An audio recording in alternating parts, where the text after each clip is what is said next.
Captain Min Ho-yoon had never expected to command Earth's most advanced spacecraft in an alien war. The research vessel, Sejong, was designed to study asteroids and take pretty pictures of distant planets.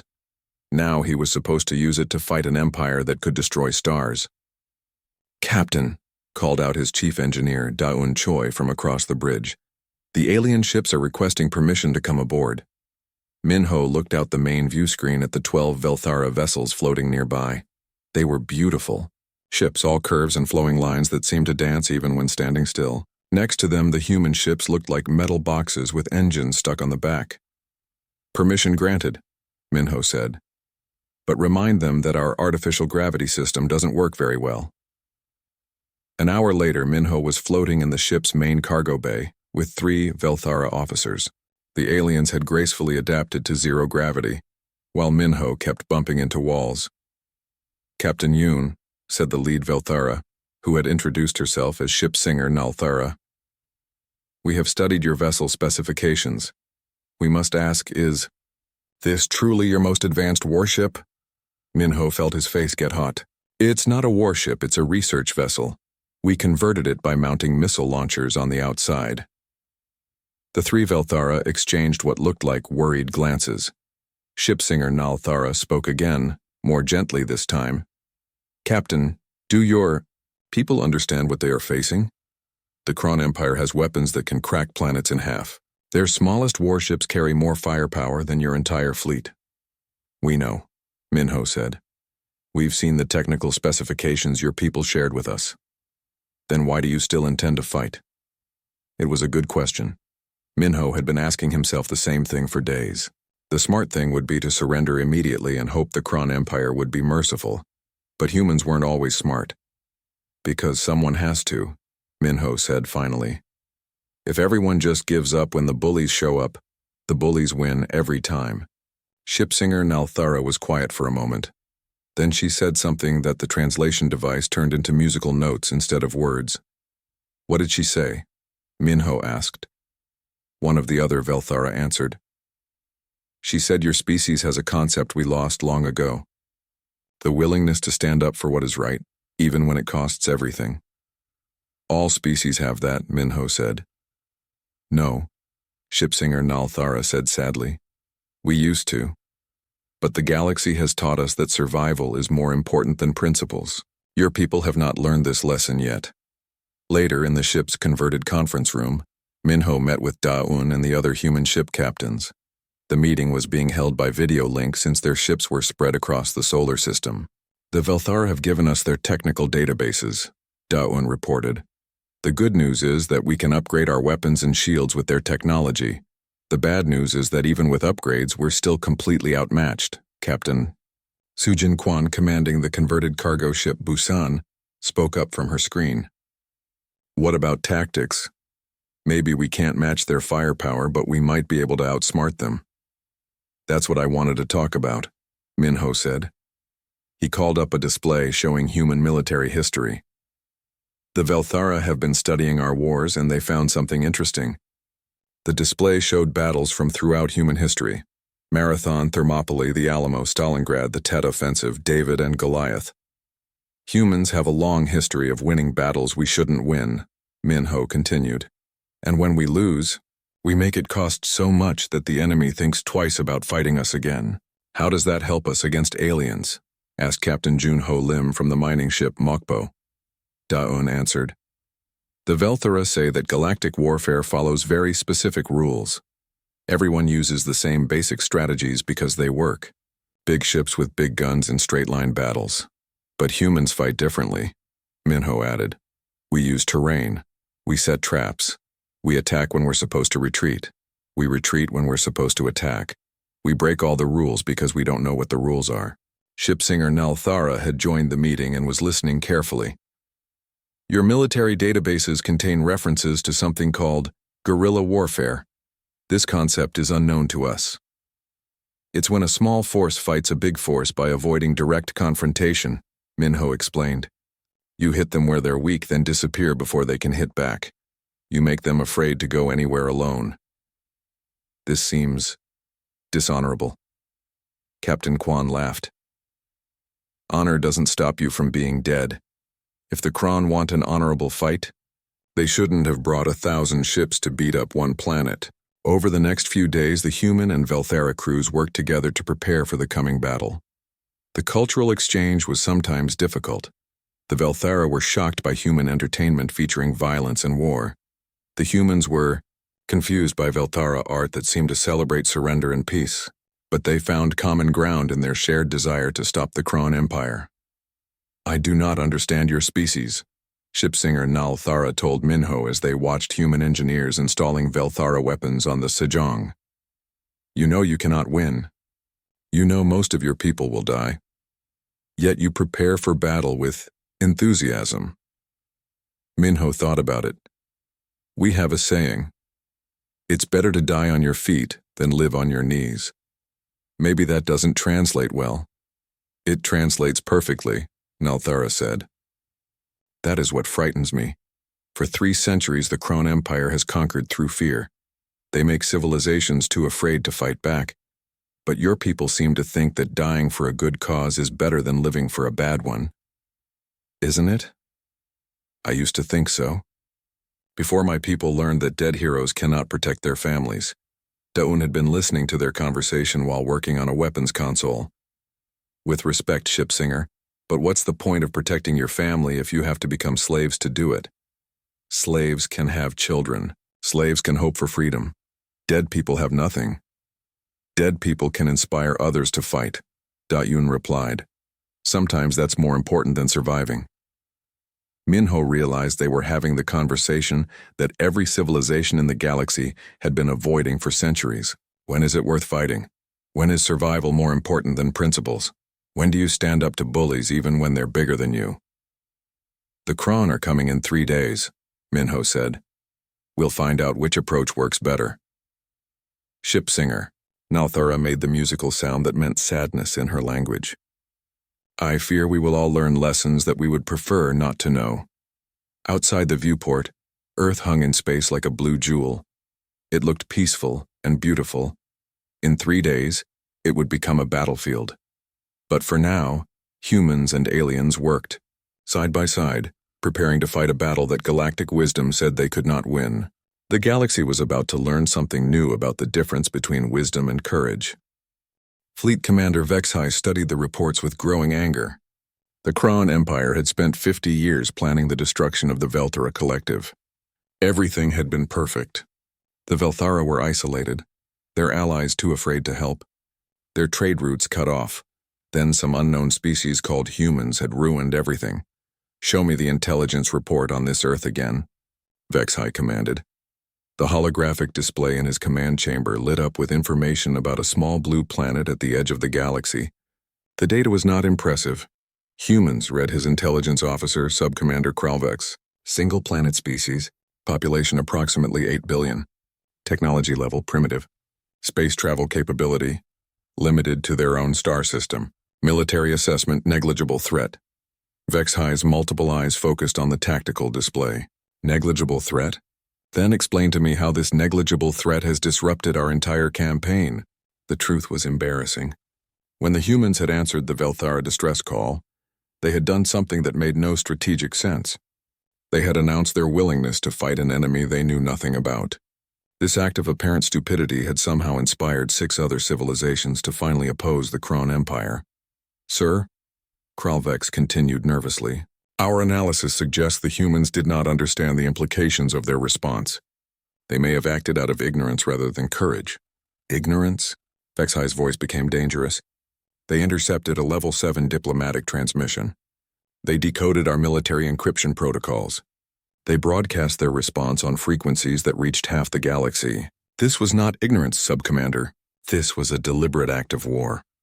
The fleet commander moved to the strategic display showing the current positions of all ships in the sector. Red dots showed Kron forces. Blue dots showed the Velthara and their new allies. And there, at the edge of the map, was a tiny green dot labeled Earth. "What is our fleet strength in that sector?" Vexhai asked. 300 warships, sir. More than enough to deal with any primitive species." "No." Vexhai's decision was immediate. "I will go personally." "With the 5th Battle Fleet." Kralvex looked shocked.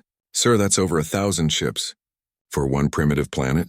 This is not about destroying one planet, Sub-Commander. This is about sending a message to every civilization in the galaxy. When someone challenges the Kron Empire, they are destroyed completely. No survivors, no heroes, no inspiring last stands. The fleet commander had built his reputation on understanding his enemies, but these humans confused him. Their military databases, intercepted by Kron spy networks, showed a species that fought constantly among themselves. They had wars over territory, resources, religion, and sometimes for reasons that made no sense at all. But they also had something the Kron had never encountered. They seemed to enjoy fighting battles they couldn't win.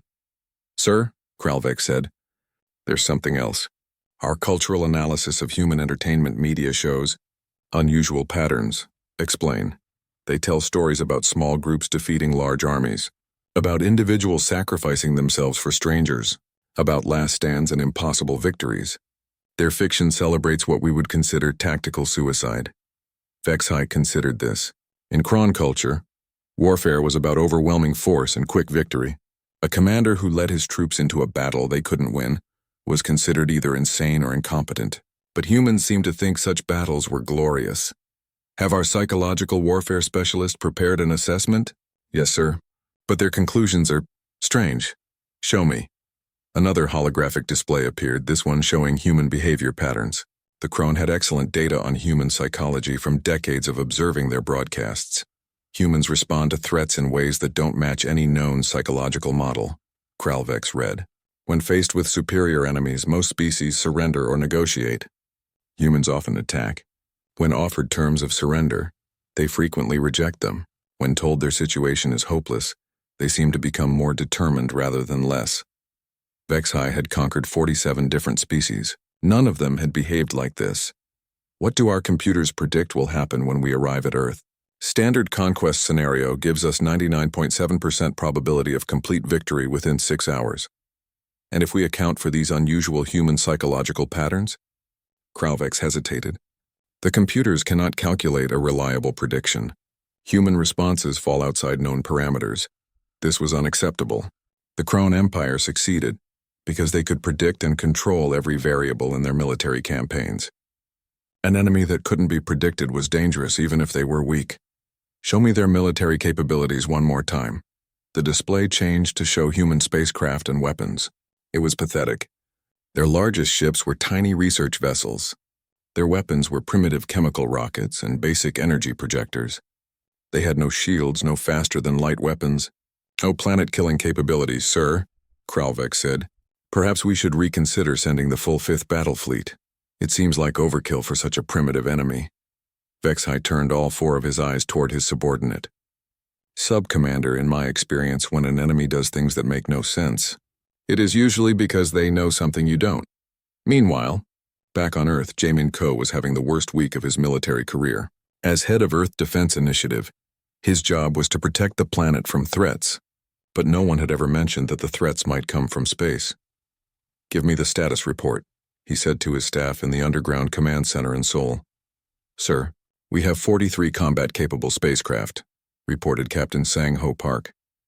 That includes converted research vessels, refitted cargo ships, and everything we could get space-worthy in the last week. 43 ships.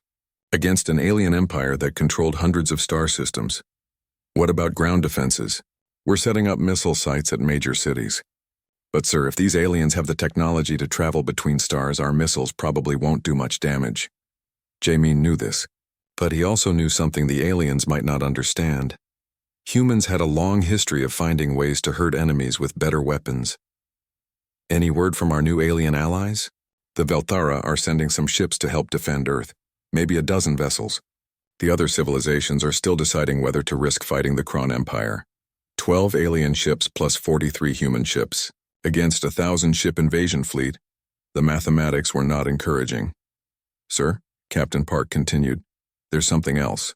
Our intelligence people have been studying Kron military tactics from the data the Velthara gave us. What did they find? The Kron always win their battles the same way. Overwhelming force. Quick surrender from their enemies. They don't seem to have much experience with prolonged resistance. Jamin smiled for the first time in days. Are you suggesting what I think you're suggesting? Yes, sir. Maybe we can't win, but maybe we can make it hurt so much that other species will be inspired to fight back. It wasn't much of a plan, but it was a human plan. If you're going to lose, make sure the other side remembers the experience. Outside the command center, the sun was setting over Sol. In 6 days, alien warships would arrive to conquer or destroy Earth. The humans would be ready, not ready to win, but ready to fight. Ambassador Dong-Hyun Lee had never imagined his biggest diplomatic crisis would involve aliens. He sat in the emergency United Nations meeting room in New York, looking at reports that seemed like science fiction. 6 different alien ships are now in our solar system, said So Young Chen, who had been given the impossible job of Minister of Extraterrestrial Affairs 3 days ago. And they all want to talk to us. Dong-Hyun rubbed his forehead. What do they want to talk about? That's the problem, So Young said. We broke some kind of galactic law, but they can't decide if they should punish us or give us a medal. The first alien ship had arrived that morning. It belonged to the Velthara Collective, the ones who had sent the original distress call. Their ship was beautiful, made of what looked like silver and crystal. It floated just outside Earth's atmosphere, waiting. Then 5 more ships had shown up. Each ship belonged to a different alien civilization. Some looked friendly, others did not, but they all had one thing in common. They were all here because of what humans had done. The Velthara want to thank us, So Young continued, reading from her notes. Apparently our response to their distress call started some kind of resistance movement across the galaxy. Dong-Hyun stared at her. A resistance movement? Yes. The Krone Empire has been taking over star systems for years. Everyone was too scared to fight back. But when humans answered the Velthara's call for help, it inspired other civilizations to speak up. This was getting worse by the minute. Earth hadn't just stumbled into an alien war. They had accidentally started a rebellion. What about the other ships? Dong-Hyun asked. So Young looked at another report. 2 of them are from civilizations that want to join the resistance. One is from a group that thinks we're too dangerous and wants us to stop interfering. One is from traders who want to sell us weapons. And the last one, she paused. The last one won't tell us who they are. A knock on the door interrupted them. A security guard entered with a worried expression. Sir, the aliens are asking to meet with our leaders. All of them. At the same time, Dong-Hyun felt a headache coming on. Where? They want to use our International Space Station. They say it's neutral territory. Of course they did. The space station wasn't designed for diplomatic meetings. It was barely big enough for the astronauts who lived there. But somehow Earth was supposed to host a galactic peace conference in space. Tell them yes, Dong-Hyun said. And get me a shuttle. If I'm going to accidentally start an interstellar war, I might as well do it in person. 2 hours later, Dong-Hyun was floating in zero gravity aboard the International Space Station. The main module had been cleared out to make room for the meeting. It still wasn't very big. The aliens had sent representatives who could breathe human air. They all looked different, but they all had one thing in common. They seemed surprised by everything humans did. The Velthara representative looked like a tall, thin human with blue skin and silver eyes. It spoke through a translation device that made its voice sound like it was coming from underwater. Greetings, humans of Earth, it said. I am Speaker Veltar of the Velthara Collective. We thank you for your brave response to our distress call. Dong-Hyun nodded politely. We're happy we could help. Help? Said another alien. This one looked like a giant insect with too many arms. You have helped nothing. You have broken the protocol of non-interference. The protocol of what? Dong-Hyun asked. The insect alien made angry clicking sounds. Young civilizations are not supposed to involve themselves in galactic conflicts. There are tests. Safeguards! You should not have even been able to detect the Velthara signal. Speaker Veltar turned to the insect alien. And yet they did detect it, Hive Mind Zixkal. And they responded with courage that your people have not shown in 3 centuries. Our people are wise enough not to challenge the Krone Empire with primitive technology. Dong-Hyun held up his hands. Excuse me, but could someone explain what we've actually done wrong? A new alien spoke up. This one looked almost human, except for having 4 arms and purple hair. You have committed no crime, Earth human, but you have done something unprecedented. When the Velthara sent their distress signal, it included what we call maturity markers. These are psychic and technological barriers that prevent young species from detecting or responding to advanced communications. Okay, Dong-hyun said slowly. But we did respond. Yes, which should have been impossible. Your species shows signs of both technological primitiveness and unusual mental flexibility. This combination has never been seen before. The translation device made some static sounds before continuing. What concerns the galaxy is not that you broke our protocols. It is that you broke them so easily, and with such enthusiasm. So Young, who had joined the meeting by video link from Earth, spoke up from a screen on the wall. What do you mean by enthusiasm? Speaker Veltar's silver eyes seemed to glow brighter. Most civilizations, when they first detect galactic communications, observe quietly for decades or centuries. They study. They prepare. They wait for permission to make contact. You sent a message that said, "We hear you. Earth is here. We want to help," added the four-armed alien. You offered military assistance to complete strangers against an enemy you knew nothing about. Dong-hyun was starting to understand. And that's unusual? Unusual? The insect alien clicked rapidly. It is insane. The Kron Empire has weapons that could destroy your entire planet in minutes. So why offer to help us fight them? Dong-hyun asked. The room went quiet. The aliens looked at each other with expressions that seemed confused even across species barriers. Finally, Speaker Veltar answered.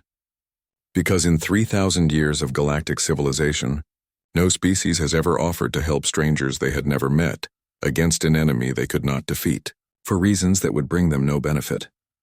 Until now, added the four-armed alien. Dong-hyun felt a strange mix of pride and terror. So what happens next? That, said Speaker Veltar, depends on whether your species is brave enough to follow through on their offer. Because the Kron Empire is coming to Earth, and they are not coming to talk. The meeting continued for 2 more hours, but Dong-hyun already knew what Earth's answer would be. Humans might be young and primitive and completely unprepared for galactic war, but they had made a promise to help, and they weren't the kind of species that broke their promises, even if keeping them might get them all killed. Dr. Hyunwoo Kim rubbed his tired eyes as he stared at the screens. The Seoul Deep Space Communication Center had never seen anything like this. 3 days ago, they had picked up a strange signal from space. It wasn't meant for humans. Everyone knew that. But they had answered it anyway. Now the entire galaxy seemed to be talking. "Sir, we're getting another transmission," said Yoonji Park, the team's language expert. Her voice shook with excitement and fear. This makes it 37 different sources in the last 12 hours. Hyunwoo walked over to her station. The screens showed wave patterns and symbols that made no sense to human eyes, but the computers were working hard to find patterns. They had already figured out that the first signal came from something called the Velthara Collective. The Velthara were in trouble. Their message had been a cry for help. They were being attacked by something called the Kron Empire. The signal had special codes in it that were supposed to stop young civilizations like humans from even hearing it. But human technology was strange. It picked up things it wasn't supposed to. "What are they saying now?" Hyunwoo asked. Yoonji pointed at her screen. "The computer thinks this one is asking who we are, but this other signal." She switched to another channel. "This one sounds angry. Really angry." The past 3 days had been crazy. First, they detected the alien distress call. Then someone in the government decided humans should answer it. They sent back a simple message. "We hear you. Earth is here. We want to help." It seemed like a good idea at the time. Now ships were moving in space. Big ships. The kind that could destroy planets. "Dr. Kim," called out Jae-sung Lee from across the room. "The United Nations is on the phone. They want to know if we can tell them how many aliens are coming to Earth." Hyunwoo felt sick. How many aliens? He looked at the screens showing all the different signals. Each signal meant a different group of aliens. Some seemed friendly. Others did not. "Tell them I don't know," he said. "But it's a lot." The original Velthara signal had been weak. It took their best computers 3 days to understand even basic parts of it. The Velthara were traders and explorers. They had been peacefully moving through space when the Kron Empire attacked them. The Kron wanted to take over their territory. The Velthara had sent out their distress call following some kind of space law. Only certain civilizations were supposed to be able to hear it. These civilizations were old and powerful. They had rules about when to help and when to stay away. But humans didn't know about these rules. When Earth answered the Velthara signal, it did something no one expected. Other civilizations that had been quietly watching the Kron attack suddenly started talking. The human response had given them courage. "Dr. Kim, look at this," Yunji said. She had put a new signal on her main screen. "This one is different. It's coming from really close to Earth." Hyunwoo studied the readings. The signal was strong and clear, much clearer than the others. "How close?" "Maybe 2 days away, if they're traveling really fast." 2 days. Hyunwoo felt his heart beating faster. In 2 days, Earth would have its first real contact with aliens. He wondered if humans were ready for this. The answer was no. Humans were definitely not ready. Earth's space program was still young. They had a few stations around the moon and some ships that could reach Mars. But these aliens traveled between stars like humans drove cars between cities. "Sir," Jae-sung called out again, "the government wants to know what we should do if the aliens try to land." What should they do? Hyunwoo had studied space and signals his whole life. But no one had ever taught him what to do when aliens showed up, because humans had accidentally gotten involved in a space war. "Tell them to ask someone else," he said. "We just listen to signals, we don't make policy." But even as he said it, Hyunwoo knew there was no one else to ask. Earth had never dealt with aliens before. There were no experts. There were no procedures. There was just a planet full of humans who had stumbled into something much bigger than they understood. Yunji was working on another signal. This one came with pictures. The computer slowly put together an image on her screen. It showed a ship. A really big ship. "That's a Kron ship," she said, reading the computer's analysis. "And according to this, it's heading toward Earth." The room went quiet. Everyone stopped what they were doing and looked at the image. The ship was huge. It looked like it could hold 1 million people, and it was coming to Earth. "How long until it gets here?" Hyunwoo asked. Yunji did some quick math with the computer. "If it keeps moving at its current speed, maybe a week." A week. Earth had 1 week before a hostile alien warship arrived, all because they had answered a distress call that wasn't meant for them. Hyunwoo picked up the phone to call the United Nations. This was way beyond anything the Deep Space Communication Center could handle. Earth needed soldiers, diplomats, and probably a miracle. As he dialed, more signals came in. The screens filled with new transmissions from across the galaxy. Some were offers of help. Others were warnings. A few sounded like threats. But one thing was clear. The galaxy was watching Earth now. The humans had done something that broke all the rules of space civilization. They had answered a call for help when they were supposed to stay quiet and hide. Now they would have to deal with the consequences. Hyunwoo finished his call and looked around the room. His team was still working, trying to understand all the signals pouring in. They looked scared but determined. "Keep working," he told them. "We need to know everything we can about what's coming." Outside, the sun was setting over Seoul. It looked just like any other sunset. But Hyunwoo knew that nothing would ever be the same. In a few days, Earth would either make new friends among the stars or face destruction from enemies they never knew existed. All because humans had decided to help strangers in trouble. It was a very human thing to do. Colonel Seok-jin Nam had fought in 3 different wars during his military career. But none of them had prepared him for briefing alien allies on human military tactics. "The key thing to understand," he told the mixed group of human and Velthara officers in the underground command center, "is that galactic warfare and human warfare are completely different." He activated the holographic display showing standard galactic battle formations. The alien ships moved in perfect geometric patterns, like a deadly dance performed in space. "According to your military traditions," Seok-jin continued, "battles are fought with honor. Ships face each other in organized formations. The side with better technology and more ships wins. The losing side surrenders when defeat becomes obvious." Ship singer Nalthara nodded. This system has maintained stability in the galaxy for thousands of years. It prevents unnecessary destruction. It also makes warfare predictable, said Eugene Lim, Earth's top military strategist. And predictable enemies are easier to defeat.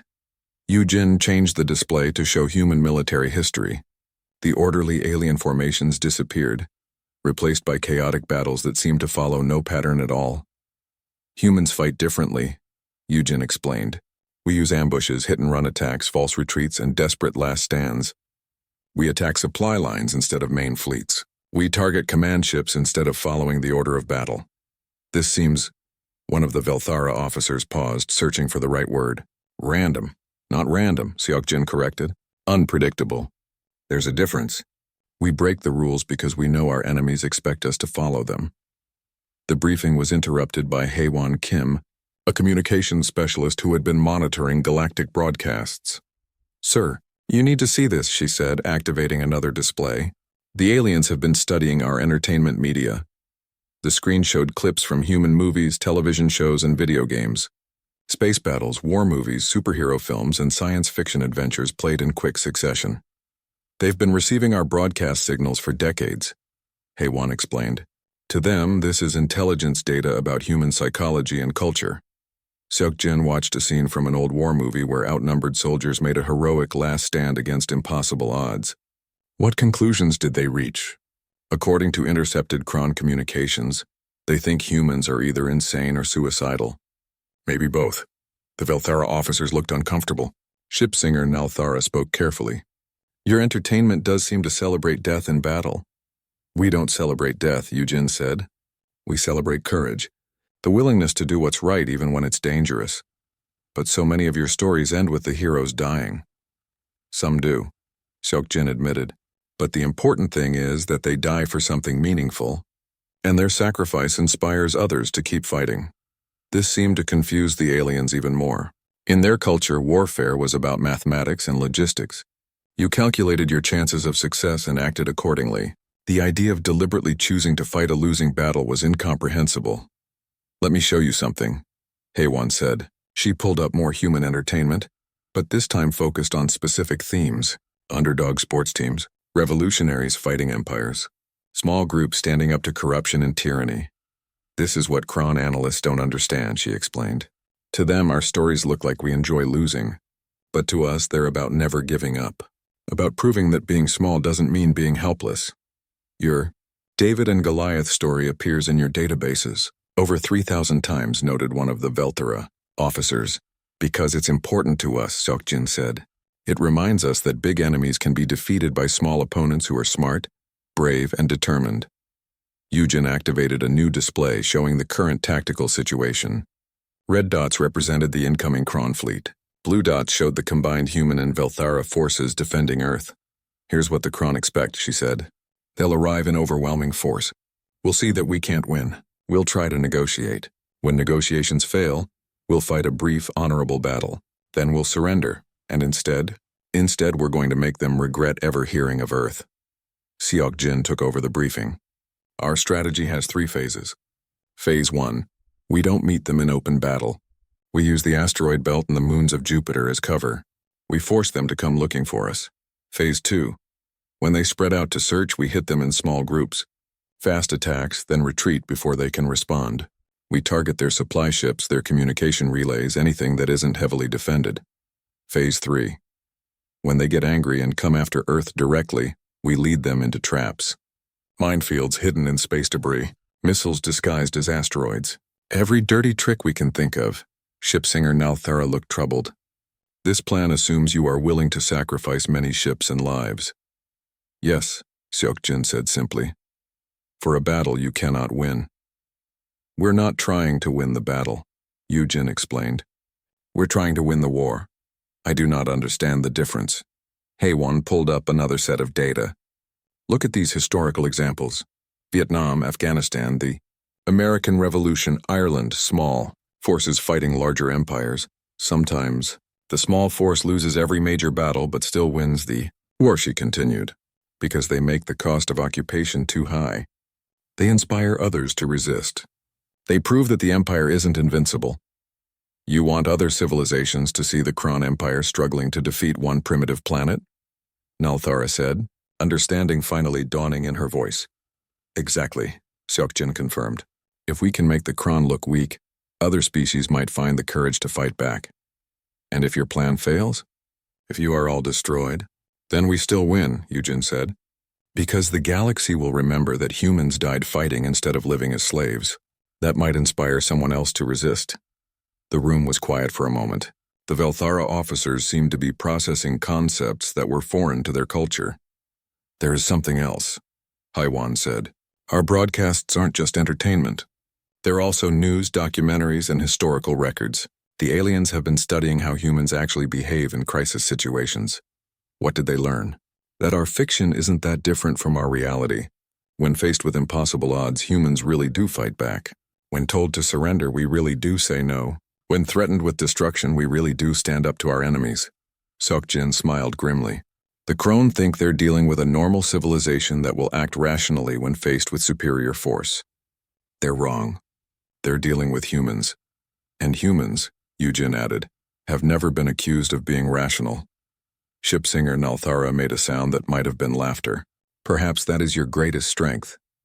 Outside the command center, the final preparations were being made. Human and Velthara engineers worked together to prepare Earth's defenses.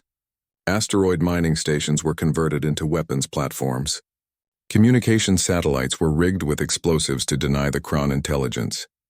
In 2 days, the Kron fleet would arrive expecting to conquer another civilized species through overwhelming force and intimidation. Instead, they would encounter something the galaxy had forgotten: the terrible, beautiful, irrational courage of people who refuse to give up. The humans were ready to remind the universe why some fights are worth having, even when you can't win them.